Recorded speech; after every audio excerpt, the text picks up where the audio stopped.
noite. Nós vamos tentar encerrar hoje o assunto que já vem se arrastando, não é?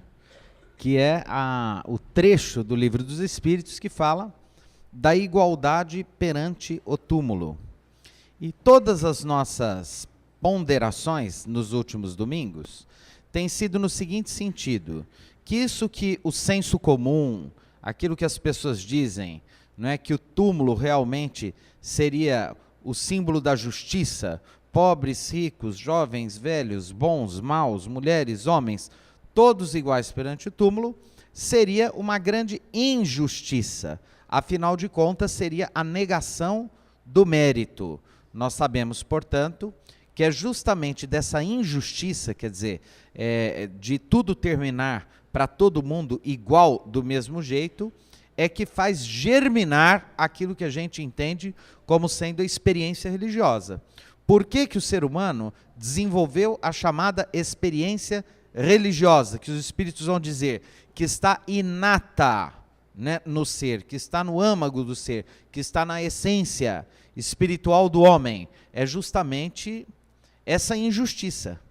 Ou seja, é olhar para um mundo que se nos parece absurdo, né? Esses dias eu fiquei sabendo de um amigo que tinha um filhinho único tal, que está com câncer terrível aos 3 aninhos. Falei, mas como assim? Uma criança sofrendo desse tanto, passando por situações tão difíceis. É justamente esse tipo de absurdo, quer dizer, que a gente olha e não entende, não compreende, é que faz o homem abandonar o seu orgulho, abandonar a sua vaidade, prostrar-se diante do sagrado, quer dizer, do divino mistério da existência, assumir que é impotente diante do mundo, que não tem controle sobre a vida, sobre a existência, sobre as coisas, que realmente lhe falta recursos para uma compreensão ampla dos fenômenos e se entregar afetivamente à experiência mística da fé.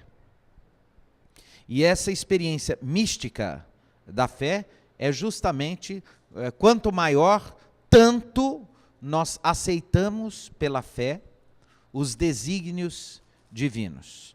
Por quê? Porque, na verdade, nós não temos aí um médium à nossa disposição toda hora que nos explique por que nós estamos sofrendo.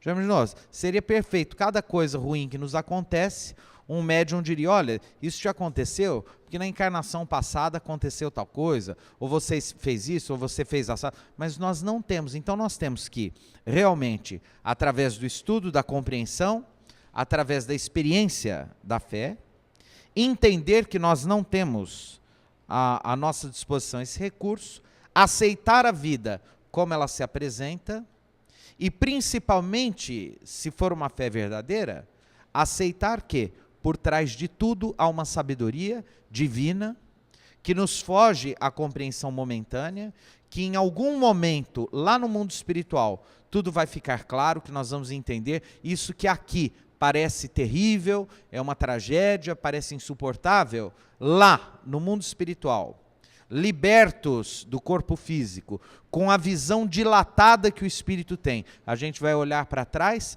e entender muitas coisas que agora parecem insuportáveis.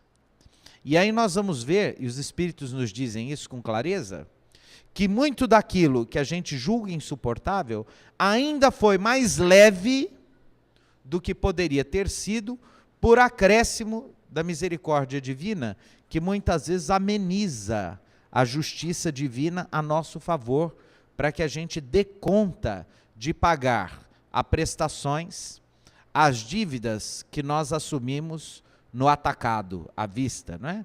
Então nós vamos resgatando através de pequenas dores, quando não, nós podemos permutar essas dívidas, esses resgates kármicos, através da prática do bem. E é justamente essa prática do bem, que estava na lição lida do André Luiz hoje, que nos remete a questões importantes sobre esse tema. Nós, a semana passada, falamos sobre algumas questões que para alguns adeptos ou simpatizantes da doutrina espírita podem ser um tanto obscuras, como, por exemplo, os ritos fúnebres que nós aplicamos, né, na família, etc. Então, nós vimos, por exemplo, que quanto mais evoluído é o espírito desencarnante, menos é importante para ele as pompas fúnebres, menos ligado ele está aos rituais fúnebres. A tomada fica aí nessa paredinha. Cuidado, tadinho, às vezes ele está lá, entendeu? Ok? Tudo bem? Às vezes está ali, né? Está com aquela coceirinha atrás. Então, quanto mais evoluído o espírito, mais desprendido dessas questões, né, ele está. Por outro lado, evidentemente, quando essas pompas fúnebres, etc., são prestadas pelo coração com sinceridade e são justas, é lógico que sim, o espírito fica grato e feliz de ver, não é, que as pessoas são gratas e entendem que ele foi importante, etc.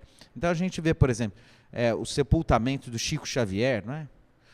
40, 50 mil pessoas ali prestando a sua homenagem, né?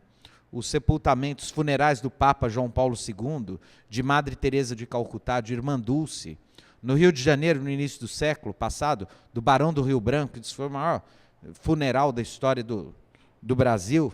Então, assim, são pessoas que acabam mobilizando multidões à sua volta, porque conseguiram, através de mecanismos da inteligência, do bem, etc., influenciar uma gama gigantesca de pessoas, e tem essa gratidão, não é, que está presente nas pompas fúnebres. Agora a Hebe Camargo também, não é, que a gente fica triste, né, porque a Hebe parece uma parente nossa, não é? Né, eu na sala de aula, quando eu quero fazer os alunos, vocês precisam ler jornal, ver televisão, pelo menos a Hebe, aí todo mundo, né, porque a Hebe é alguém, a gente fala dela como se fosse uma tia, uma senhora, uma tia velha que a gente tem, etc., né, com uma familiaridade, como se fosse alguém da família. E alguém tão cheia de vida, né? Eu achei interessante, ela deu um depoimento esses dias no jornal, ela estava em tratamento, e ela falou que ela não tinha medo de morrer, ela tinha peninha de morrer. Porque a vida é tão boa, ela dizia, eu tenho tantas pessoas queridas, e é verdade, né? Não é que a gente, se bem que a gente tem medo mesmo, mas vamos supor que a gente não tenha, dá peninha.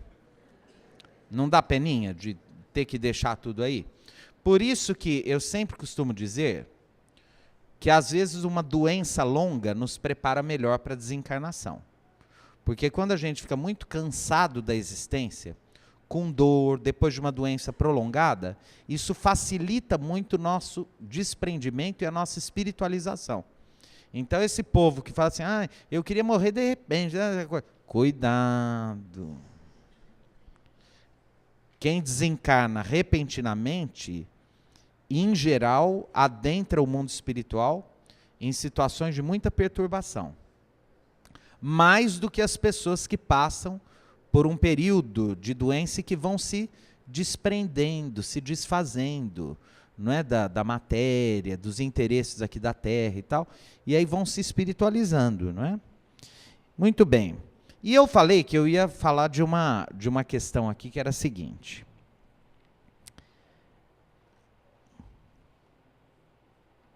A reunião dos despojos mortais de todos os membros de uma família deve ser considerada uma futilidade. Essa preocupação de enterrar os corpos das pessoas que a gente ama no mesmo túmulo, etc. E os espíritos são muito condescendentes. Por isso que eu falo que os espíritos da codificação, eles vieram trazer o bom senso para a gente, né? E eles dizem assim, não é uma futilidade. É um costume piedoso e um testemunho de simpatia pelos entes amados. Se essa reunião pouco representa para os espíritos, é útil para os homens. Suas recordações se concentram melhor. Então, tudo, absolutamente tudo, está ligado ao coração, ao afeto. Tudo que é feito com a alma, com o coração, com afeto, com sinceridade, com pureza de espírito, com o olhar do bem, com o olhar do amor, com o olhar da gratidão, tudo é levado em conta como um exercício do bem. E aí vem a seguinte questão, né?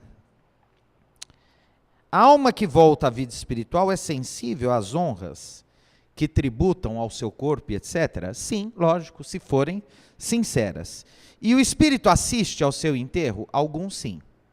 Então, quando o espírito já tem uma certa evolução, ele se faz presente no velório, no sepultamento, né?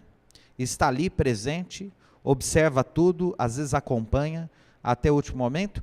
Em algumas situações conhecidas do movimento espírita, nós temos casos em que o espírito se comunica no próprio velório por alguns médiuns.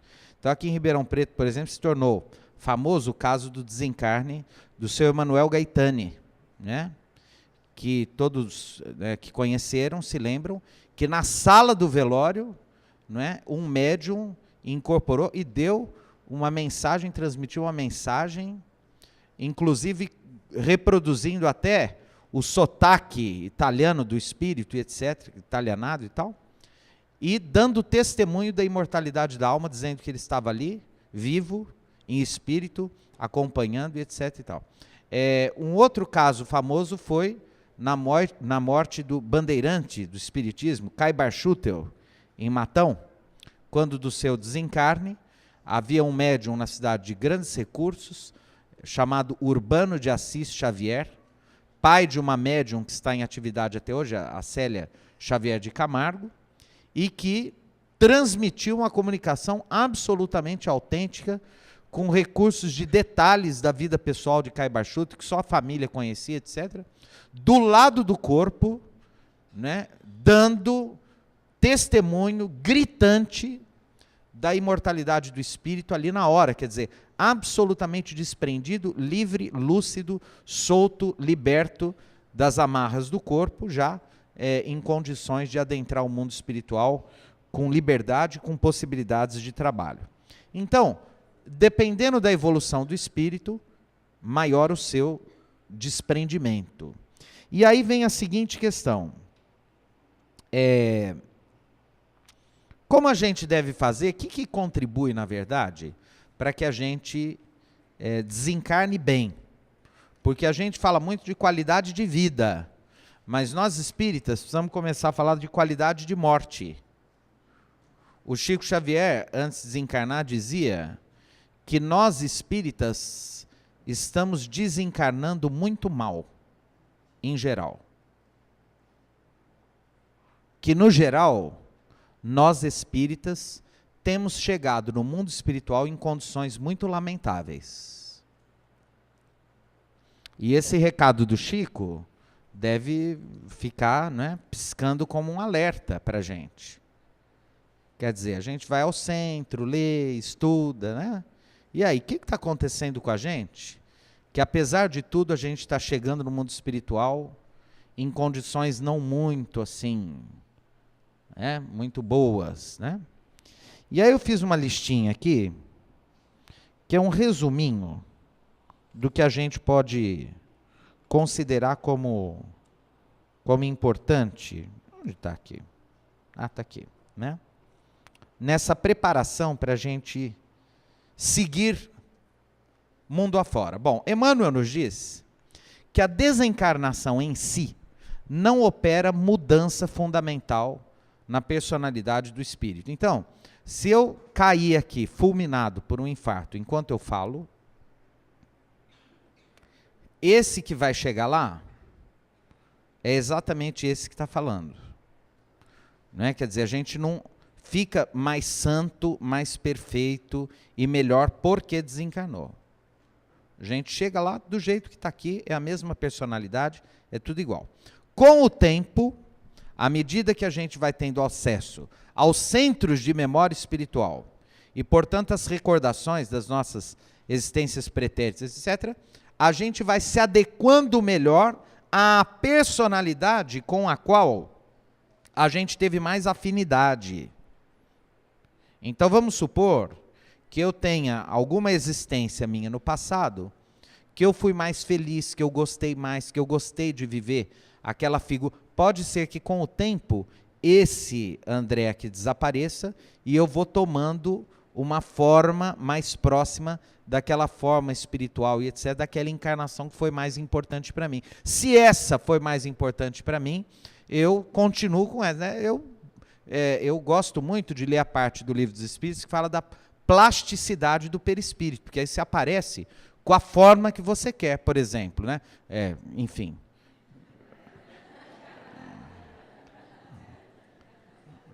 Eu vou aparecer com uma franja, assim. Os médiuns da casa vão ter dificuldade de me reconhecer. Mas como assim, né?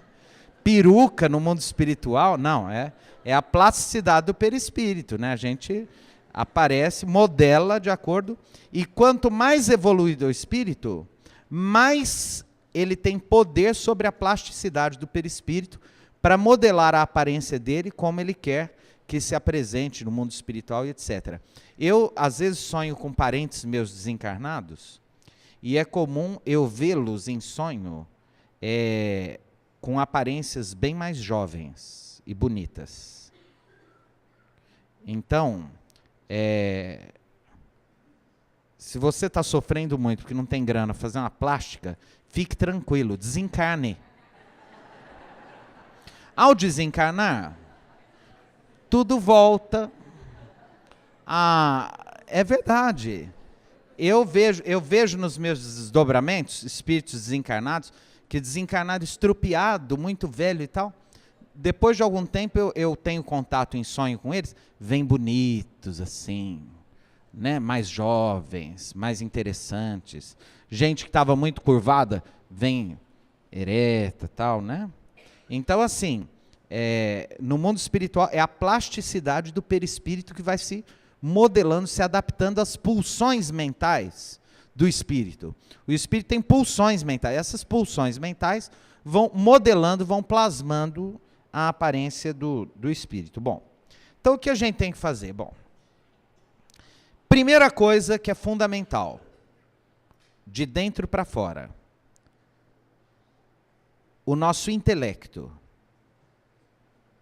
Como assim?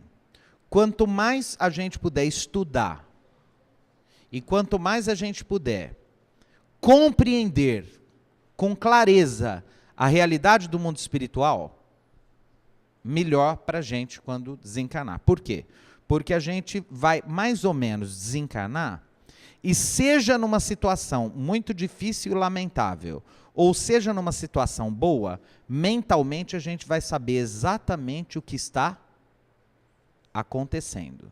Quer dizer, a gente vai poupar o trabalho daquelas pessoas, aqueles espíritos, que, em relação à grande maioria da humanidade, perdem um tempo danado tendo que explicar o que está acontecendo. Olha, você desencarnou, isso, aquilo outro. Então, se a gente chegar no mundo espiritual já com a cabecinha pronta, sabendo o que se passa, melhor.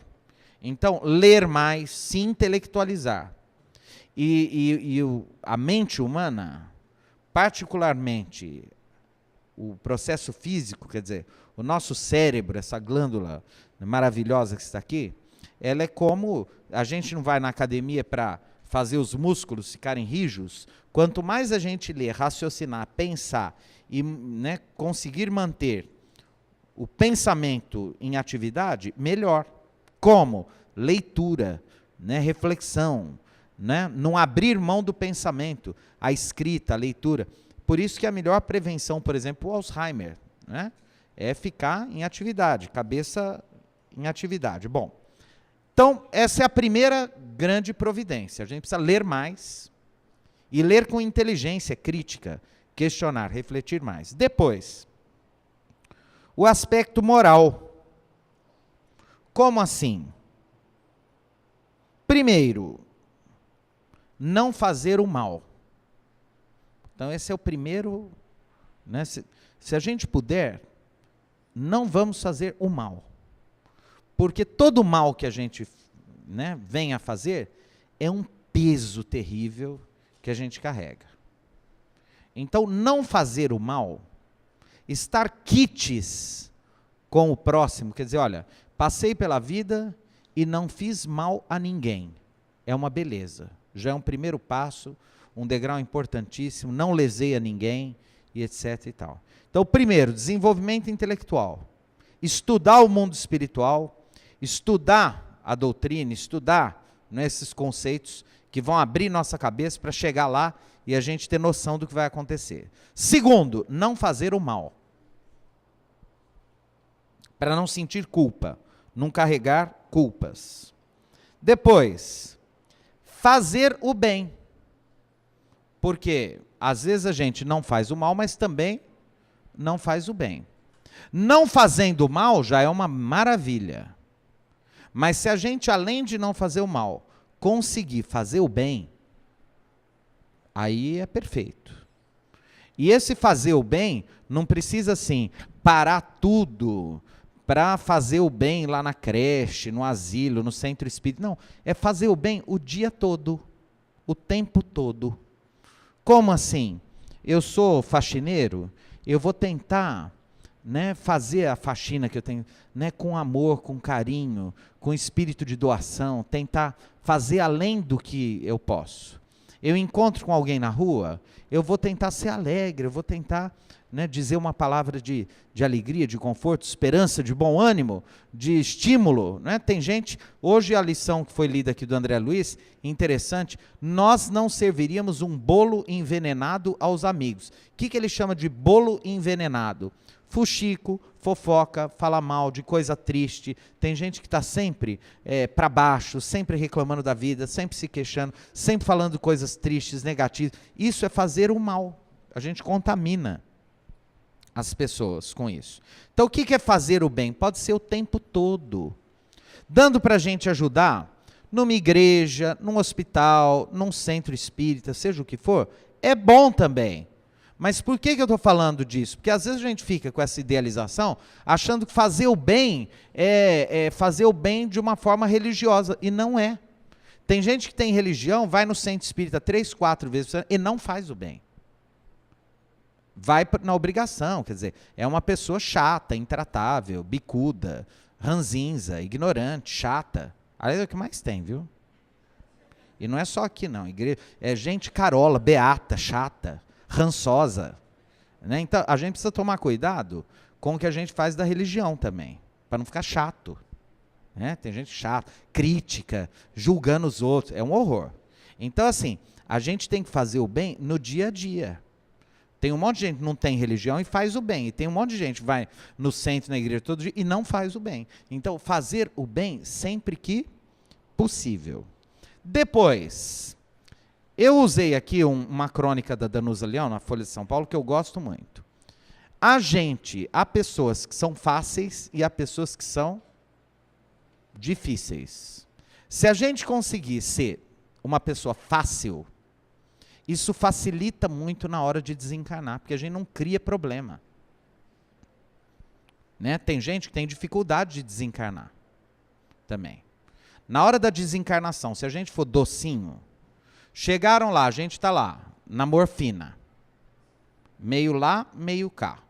Porque a morfina, pacientes terminais e etc., ou às vezes já em situação muito já de extrema, o cérebro começa a ficar mais apto a receber pelo transe químico, por causa de algumas funções bioquímicas que ficam alteradas aqui pela condição clínica, médica do paciente, se dilatam as possibilidades mediúnicas. Então começa a ver os parentes encarnados, os mentores espirituais. Faz o seguinte, não dá trabalho não. Se eles chegarem perto, vamos, dá a mão e vai. Não dá trabalho não. Isso é ser dócil. Dócil, não resiste não, vai. Tem gente que fala, o que vai ser lá quando a gente desencarnar? Espera, e o que tiver que ser, vai ser, e obedece, não cria caso. Lembra do André Luiz lá no nosso lar? O que tem para fazer? Tem que lavar o chão. O que ele vai fazer? Lava o chão. A gente chegou lá, olha, onde eu vou ficar aqui? Tem esse lugarzinho aqui, vai. Não questiona não. Mas Lá não tem esse negócio de erro, igual tem aqui na Coab, essa coisa toda. Lá o lugar vai ser aquele que tiver, já está tudo, né? A previdência social do mundo espiritual, ela tem uma qualidade dinamarquesa, né? Não é venezuelana, é suíço o negócio lá. Então, eles vão te levar para o lugar que tiver que ir. E aceita, olha, vou. O que é para fazer? Tem que enxugar copo, vamos enxugar copo. O que é para fazer? Por enquanto nada, espera que a gente te fala. Tá, fica lá esperando. Então, essa capacidade de ser uma pessoa fácil, doce, que não cria caso, que não cria problema, isso é muito bom, inclusive na hora de desencarnar, para a gente não dar trabalho lá em cima. Vamos desencarnar docemente. E na vida, de modo geral, assim também. Eu sempre falo isso aqui, né? Tem gente, né, que cria caso com tudo. É a comida porque está muito salgada. Se está sem sal, é porque está sem sal. Se está pimentado, é porque tem pimenta. Se está muito calor, é porque está muito calor, ninguém aguenta. Se está frio, é porque ninguém merece um frio desse. E coisa. Nada está bom e a pessoa é aquela pessoa difícil. E se você combinou uma coisa e seu amigo liga desmarcando, você fica 20 dias sem conversar com ele porque você milindra e coisa. Não, ligou, não vai mais. Que Deus abençoe, que bom. Tem um filme bom na TV hoje também. Eu nem queria muito, você queria muito, mas você não vai falar para ele que queria muito. Para que criar dificuldade? Quer dizer, a gente pode, é uma escolha, a gente é livre para ser uma pessoa fácil ou para ser uma pessoa difícil, chata. E tem gente que consegue doutorado nisso, em chatice. É chata com o marido, é chata com o filho, é chata com o amigo, né? Eu às vezes ouço gente falar, olha, eu gosto muito de fulano, é minha amiga, mas eu não aguento, ela é chata, ela pega no pé, tudo ela quer, ela é possessiva. Para com isso. Então, ser uma pessoa fácil facilita o desprendimento, né, do espírito. E é muito importante a gente pensar também no comportamento dos que ficam para ajudar quem partiu. Então, se a gente já tem a bênção de uma fé espírita, de uma compreensão autêntica, legítima, boa, madura da vida, a gente precisa facilitar para quem vai também. Então a pessoa desencarnou, vamos orar por ela, facilitar para ela, conversar mentalmente com ela, olha, fique bem, fique tranquilo, está tudo bem aqui, porque a vida é trânsito, o tempo passa rápido, a vida é muito curta, e a gente perde muito tempo se lamentando com a vida. Então vamos, né, eu me lembro muito do seu Papa, está aqui o Totó, né, o Chico, quando o seu Papa estava cego e na cadeira de rodas, o Chico mandou um recado para ele, falou, olha, fala para o Zé Papa que ele ainda pode, no tempo livre dele, orar. Resta-lhe a possibilidade de orar, né? Enquanto está lá quietinho, não tem nada a fazer, não pode mais fazer nada, a gente pode pensar coisas boas, ou quando a gente já não pode fazer mais nada, o que nos resta? Pensar coisas boas, vamos pensar coisas boas, orar, né, pelas pessoas de modo geral, vibrar pela humanidade, e isso é o mais importante. Então, a gente vai encerrar hoje, nós estamos encerrando isso, esse item, igualdade, né, perante o túmulo, lembrando que o que pega aí é o desapego. Nós temos que ter, lembram lá daquela visão do Buda, do Siddhartha Gautama? Né? Quer dizer, Jesus disse, a felicidade não é deste mundo. Lá no Evangelho a gente tem a lição de a melancolia, que todo mundo tem aquela angústia, aquela vaga tristeza. Buda diz que a vida é sofrimento. E para a gente amenizar um pouco isso, a gente tem que ter 3 experiências. Primeiro, a consciência da impermanência das coisas. Tudo passa, nada é permanente, tudo muda, tudo se transforma. Segundo, como nada fica, tudo é impermanente, tudo se transforma, a gente não deve ter apego às coisas. A gente pode usar o mundo sem se tornar escravo e refém do mundo. A gente usa sem se apegar, então o desapego. Terceiro, a mudança. Tudo está sujeito à mudança, inclusive nós, daqui a pouco vamos desencarnar. É bom que a gente desencarne bem. Vamos ficar um tempo lá no mundo espiritual. Se tudo der certo, a gente pega um corpo novinho em folha e começa tudo de novo. E aí Deus nos acuda. Vamos viver. A alegria da vida é uma beleza. A gente volta, não pode perder a alegria da vida, essa dinâmica da vida. Ah, não deu para fazer? Calma, nós temos a eternidade, daqui a pouco a gente desencarna, pega, reencarna de novo, volta, e em condições melhores, se a gente tiver juízo, tem uma vida legal aqui para reencarnar em condições melhores, de mais felicidade, de mais tranquilidade, de mais trabalho. Né? E aí a gente termina essa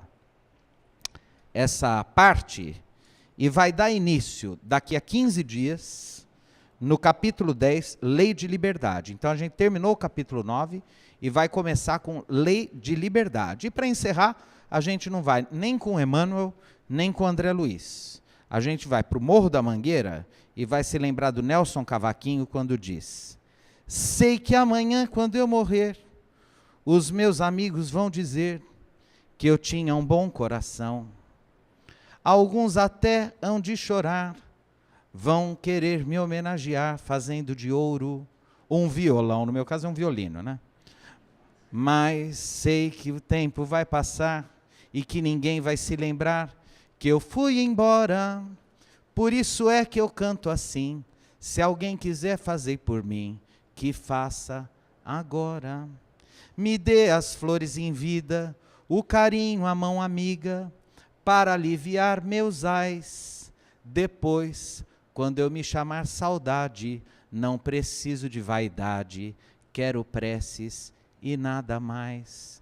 Depois, quando eu me chamar saudade, não preciso de vaidade, quero preces e nada mais. É isso aí.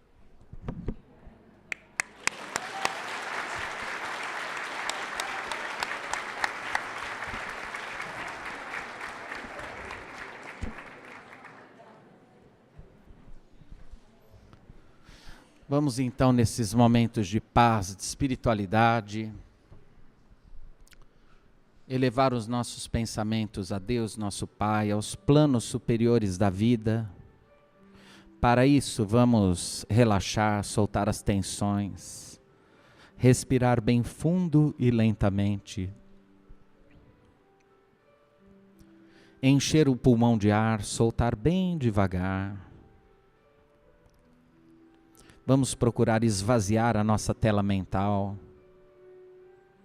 e preenchê-la com luz, intensa luz, esquecendo os problemas e as aflições que nos visitam no dia a dia do mundo lá fora.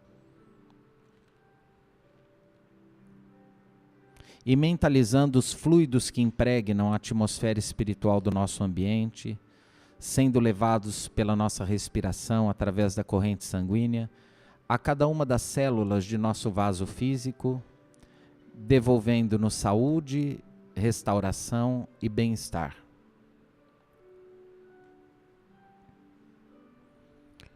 Mais tranquilos, vamos visualizar aquela figura de Jesus que mais nos é familiar, bem como nosso pequenino planeta Terra, qual esfera de luz a bailar pelo espaço infinito. Vamos pedir a Jesus que traga ao encontro de seu seio de amor o nosso pequenino orbe, conduzindo as nossas vibrações de paz a todos os recantos do planeta onde houver dor e sofrimento. Pedimos pelos líderes mundiais que conduzam a humanidade a tempos de concórdia, pelas vítimas das guerras, da intolerância, do ódio, do fanatismo, das pestes, das fomes, pelos campos de refugiados, dos terremotos, maremotos, das enchentes, das secas. Pedimos ao anjo Ismael que verta o olhar generoso sobre o nosso Brasil, terra do cruzeiro, coração do mundo e pátria do Evangelho. que o Dr. Bezerra de Menezes inspire os nossos governantes para as boas obras. Pedimos em favor de todos os que estão nos hospitais, nos leitos de dor, nas enfermarias, nas UTIs, pelas equipes médicas e paramédicas que trabalham nesses locais, pelos entes queridos que velam à cabeceira de um enfermo amado, pelos espíritos em processo de desencarnação e pelos que ficam e sofrem e choram a dor da saudade, pelos que estão nos asilos, nos orfanatos, nas penitenciárias, nos manicômios, nos leprosários, pelos que enveredaram pelos caminhos do crime, pelas mães que aguardam aos domingos a visita nas prisões, pelos que se perderam no mundo da droga, do álcool, do jogo, da prostituição,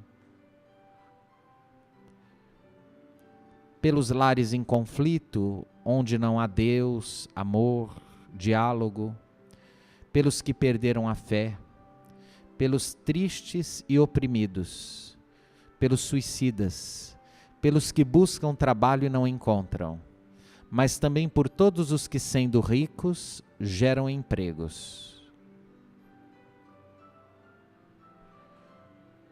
Pedimos pelos que vivem em condições subhumanas, debaixo das pontes, nas favelas, e pelos que peregrinam na solidão das ruas, sem um teto, um lar, um ombro amigo, um pedaço de pão. É tão triste viver só e não ter um lar para voltar ao final do dia.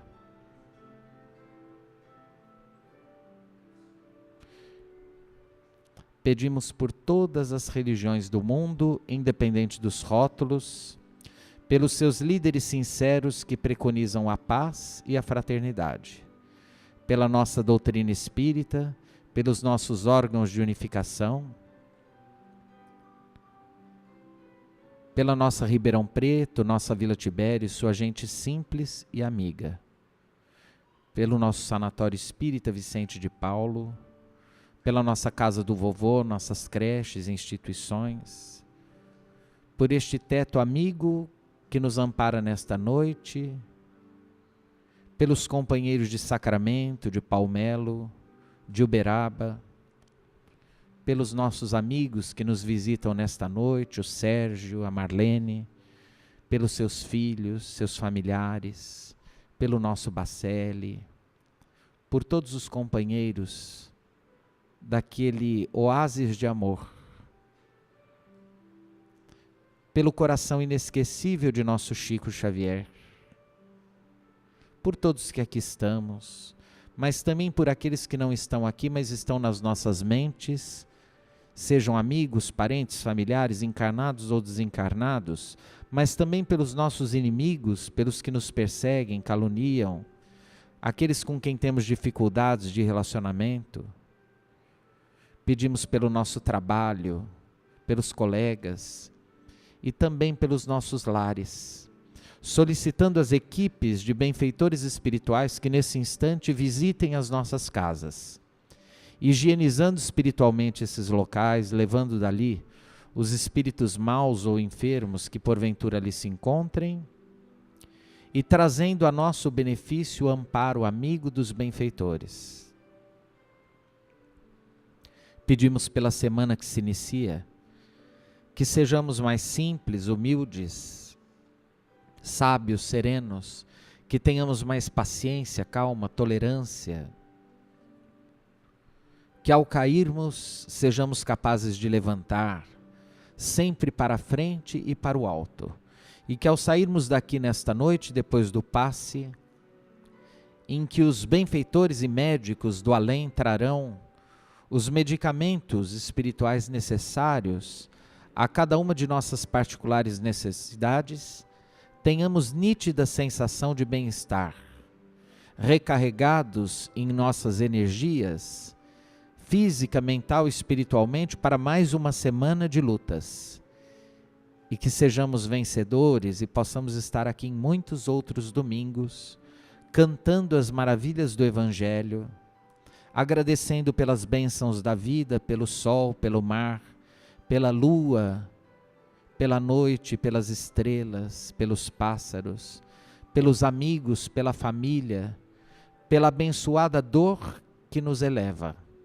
pela oportunidade da encarnação, pela música, pela poesia, pela fé, pelas crianças, pela alegria, pela bênção de existir.